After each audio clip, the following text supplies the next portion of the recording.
जय श्री राम दोस्तों।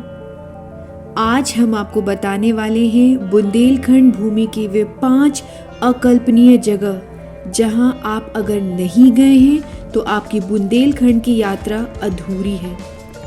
इस वीडियो के अंत में आपके लिए एक बेहद रोचक जानकारी है, तो कृपया अंत तक ज़रूर देखें। हमने अपनी यात्रा झांसी से आरंभ की और लगभग 100 किलोमीटर चलकर पहुंचे जैन मंदिर, जो कि हमारा पहला पड़ाव था। दोस्तों, यह मंदिर गुप्तकालीन है और लगभग 8वीं शताब्दी का है। इस मंदिर में 24 जैन तीर्थंकरों की अत्यंत बारीक कलाकृति उकेरी गई है। हजारों की संख्या में इन मूर्तियों की शिल्पकारी देखते ही बनती है। जैन संप्रदाय का अत्यंत महत्वपूर्ण यह मंदिर अपने आप में अनूठा मंदिर है। यदि आप पत्थर की नक्काशी देखने में रुचि रखते हैं तो यह जगह आपके लिए है। इसके बाद मात्र 40 किलोमीटर चलकर हमें मिली शानदार चट्टान पर उकेरी यह कलाकृति। जी हाँ, ये श्री विष्णु जी के अवतार नरसिंह की है। यह अद्भुत कलाकृति 35 फीट ऊंची चट्टान पर उकेरी गई है। खास बात यह है कि हिरण्यकश्यप के वध को दर्शाती यह मूर्ति कितनी खूबसूरती से चट्टान की लकीरों को इस्तेमाल कर रही है। इस अविश्वसनीय शिल्पकारी को देखने वाले बहुत कम ही हैं। हालांकि यह ASI द्वारा प्रिजर्व्ड साइट है, फिर भी आसपास ग्रामीणों द्वारा ही बहुत पूछने पर हम इसका दर्शन कर पाए। कहा जाता है यह भी गुप्तकालीन है। दोस्तों, चट्टान की श्री नरसिंह को देखना बेहद रोमांचकारी और अति प्राकृतिक था। मात्र 35 किलोमीटर चलकर हम पहुंच चुके थे अपने तीसरे पड़ाव पर, जो कि था श्री दशावतार मंदिर। यह मंदिर 6ठी शताब्दी का है और बेतवा नदी के तट पर बसा है। यहाँ मुख्यतः श्री विष्णु जी के दशावतार की प्रतिमा है, लेकिन साथ ही साथ शिव जी, पार्वती जी, कार्तिकेय, ब्रह्मा जी आदि बहुत सारे देवताओं की भी मूर्तियां हैं। यह भी गुप्तकालीन मंदिर है। इसे सागर मठ भी कहा जाता है। यह मंदिर भी ASI द्वारा संरक्षित है। दोस्तों, हमारा चौथा पड़ाव था यह गुफा। यह मुचकुंद की गुफा के नाम से प्रसिद्ध है। मुचकुंद ऋषि प्रभु श्री राम के पूर्वज बताए जाते हैं, यानी इनका जन्म इक्ष्वाकु वंश में हुआ है।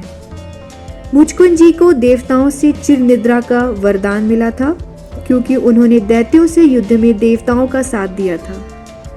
कहते हैं जब श्री कृष्ण काल यवन से युद्ध करते समय रण छोड़ कर गए थे तो इसी गुफा में आकर छुप गए थे और अपना पीला अंगवस्त्र मुचकुंद जी को उड़ा दिया था। काल यवन के युद्ध के ललकारने से उनकी निद्रा टूट गई और अपनी क्रोधाग्नि में उन्होंने काल यवन को भस्म कर दिया था, जिसके बाद श्री कृष्ण ने उन्हें मोक्ष का वरदान दिया था। यह गुफा के अंदर आप नहीं जा सकते, क्योंकि हजारों वर्षों में चट्टानें आपस में करीब आ गई हैं, लेकिन इसकी चट्टानी दीवार इसकी गाथा सुनाती हैं। भुलाए न भूलने वाला 5वां मंदिर जिसके बारे में हम आपको बताने जा रहे हैं, वह है अत्यंत प्राचीन मंदिर रणछोड़ जी का। ललितपुर से लगभग 50 किलोमीटर जाखलौन इलाके में घने जंगलों के बीच यह मंदिर गरुड़ पर विराजमान विष्णु भगवान की दुर्लभ मूर्तियों से सजा हुआ है। इसके अलावा शिव जी, पार्वती जी, कृष्ण जी की खास पाषाण काल की 23 मूर्तियां, जिनकी कीमत करोड़ों में बताई जाती, यहाँ पर हैं। मंदिर के गर्भगृह में अस्त्र शस्त्र से सुसज्जित विष्णु जी यानी रणछोड़ जी गरुड़ पर आसन लिए स्थापित हैं। यह मूर्तियां 12वीं शताब्दी की बताई जाती हैं। मान्यता की माने तो श्री कृष्ण जब काल यवन से युद्ध कर रहे थे तो वे रणभूमि छोड़कर यहाँ आ गए थे, इसीलिए उन्हें रणछोड़ भी कहा जाता है और यही कारण है कि यह अत्यंत सिद्ध स्थल है। अब आपको बताते हैं एक खास बात। यदि आप रणछोड़जी धाम और मुचकुंद गुफा जाने की सोच रहे हैं तो कृपया अपनी गाड़ी से ही जाएं, क्योंकि यह लगभग 9 किलोमीटर ठेठ जंगल के रास्ते से होके जाता है, जहां कोई खास सुविधा उपलब्ध नहीं है।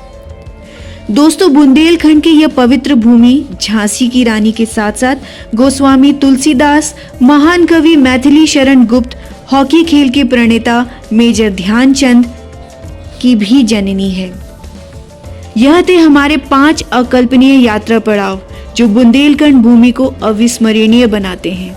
आपको हमारा वीडियो कैसा लगा हमें प्लीज़ कमेंट बॉक्स में बताएं और हमें लाइक, शेयर और सब्सक्राइब करना बिल्कुल ना भूलें। तब तक के लिए राम राम।